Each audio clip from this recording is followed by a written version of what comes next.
Hello everybody. We are going to talk about cutting with our paper today. So on the left hand side you can see that I have my X-Acto knife, I have my refill blades, an eraser, and then this is called a kneaded eraser. I just wanted to introduce this eraser to you guys. Please note that it's not required, but it does really help, especially if you're taking more art classes, drawing classes especially, because it's very soft, it's very gentle as you're working to erase any lines. So kneading, just like kneading dough, hence the term kneaded eraser, you would pull it to activate it, and then you'd be able to erase areas that are necessary, or push and pull up, which is really helpful, and that gets the graphite. This is nice, again, not required. I just wanted to introduce it to you. Okay, so working with an X-Acto knife, let's first talk about this. So we have a straight edge here, and then we have an angled on the opposite side. This is the part that is the blade where you cut. I've had in the past, students will try to cut backwards. When you try to cut the opposite way, you can see that there's not a smaller blade on this side. So you'll get back cuts, which will get a little bit more snags, you can call them. It'll be rough and it won't be easy. So make sure that you have it where it has the diagonal here. That is where you cut. Also be careful, take your time. This is a sharp object, so just watch out as you are using it. Notice too, one more thing I wanted to point out, that it has a sharp point to the very tip. Now, we want you to get refill blades. It can look differently depending on what kind that you purchase, because if we have a heavy hand or even just natural use, it will start to dull on the very tip. And that means that you won't have as clean cuts. It'll be more time to cut through. And so just be aware, watch your blade. You may need to change it out every so often. Okay, I went ahead and started drawing out an object. So in general shape, you can see the graphite lines show up really well on the black paper. And I just wanted to do a demonstration. I'm holding it like a pencil, and I'm going to put my hand on the opposite side just to have a guide. And I'm just taking my time as I try to follow my graphite lines. Please note that if your lines somehow change, maybe as you're cutting, it goes in a different direction. Think about going with that. You might like, or you might work with what is happening. And it just depends, right?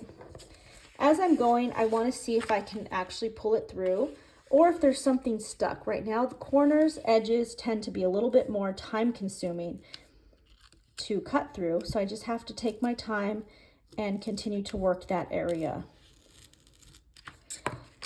Now, please note I already cut the bottom here just for sake of time of the video. Let's go ahead and get the other side. Again, as I'm cutting, I'm trying to be precise in my shapes. Maybe again, if you want to change anything up, you're welcome to do so.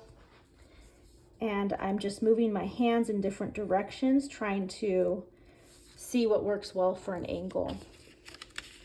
Okay, and it's coming out, but then this little top part isn't, so I'm gonna go ahead and go one more time to try to push that out. And the goal is that we wanna have the paper come out pretty easily. Now, maybe once I cut this, I really see the object, and maybe I want to change something. You're welcome to do so, or add some other shapes into it. But the goal is, after we're done, I would get my large paper. I know that the camera's not going to show the full paper that we have, but then I would start to paste it and see where do I want it to go. Again, maybe your thumbnail looked a little bit different, but once you have it on a large sheet of paper, you start to have a different relationship with it. And maybe you want to move things around, change it up, or work larger, bigger, vice versa. I also want to show you guys the paper underneath. Maybe that's something interesting too, the negative space. Please note this is from another assignment, but this was our recent cut. Maybe I like the empty space here, and maybe I would add something else to that, cut some shapes, and instead of using my positive, maybe work with the negative. There's so much you can do with it. The goal is that we do one continuous cut. So for example, I wouldn't want to paste this to overlap this area, because now you have dimension and depth, and that tends to not look as smooth. So just be aware of that. Again, take your time as you're cutting. Watch out for the way that you use the blade. I recommend to hold it like a pencil and have another hand just guiding it. Take your time. If for some reason there's snags at the edges, let's say if I'm cutting a little bit too rough or too quickly, I'm just going to go ahead and cut right over here. Maybe it's not going through, so I'm just going to rip it out. Be careful with this because we don't want to rip out our paper just because then there's snags. It's a different aesthetic, and then there's a bend too. So keep it consistent. Take your time as you're working. As we are finished with the piece, then you would just get your glue stick, and then also watch out for any graphite lines. If there's any edges for graphite, I recommend to get the eraser and erase that out. So then you have a clean presentation. If not too, if there is a lot of graphite lines, think about the opposite side. Maybe that's something that might work for you too. It could also be a little bit cleaner in presentation.